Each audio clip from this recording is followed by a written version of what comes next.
بسم اللہ الرحمن الرحیم۔ نہ ثنائے انجم و تسبیح کہکشاں کے لیے، یہ وہ زمین ہے بنی تھی جو آسماں کے لیے۔ ہوا کا زور کسی شب تو جا کے ٹوٹے گا، بچائے رکھنا ہے کوئی یا مکان کے لیے۔ جناب صدر محفل، معزز اساتذہ کرام، محترم ججز صاحبان اور عزیز ساتھیوں، السلام علیکم ورحمۃ اللہ وبرکاتہ۔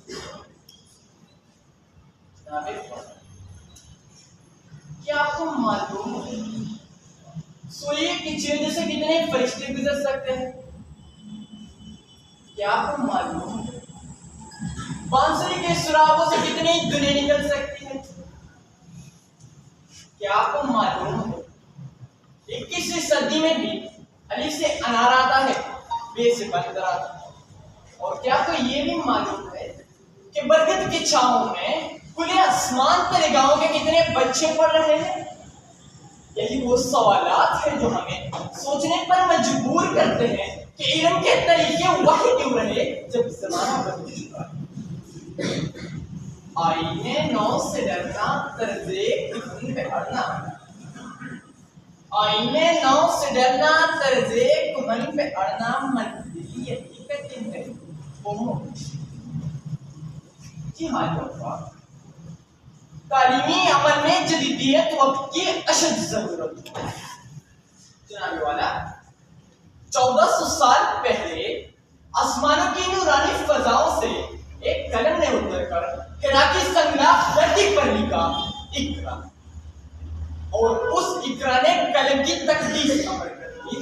وہ اقرا سفر طے کرتی رہی دار ارقم سے صفا کے چبوترے تک، صفا کے چبوترے سے باب علی سے مسجد نبوی، اور ہنوز دلی دور است کی مصداق اقرا کا یہ سفر جاری۔ اس سفر نے پاتال کھنگالے، صحراؤں کو عبور کیا، افلاک کو فتح کیا، چاند کی تشتری دیکھی، حرارت کے گولے سورج کو غلام کیا، مریم کی مٹی پاؤں تلے روندی، اور کائنات کے تمام سربستہ راز مٹی میں دبوچ لیے۔ لیکن صدر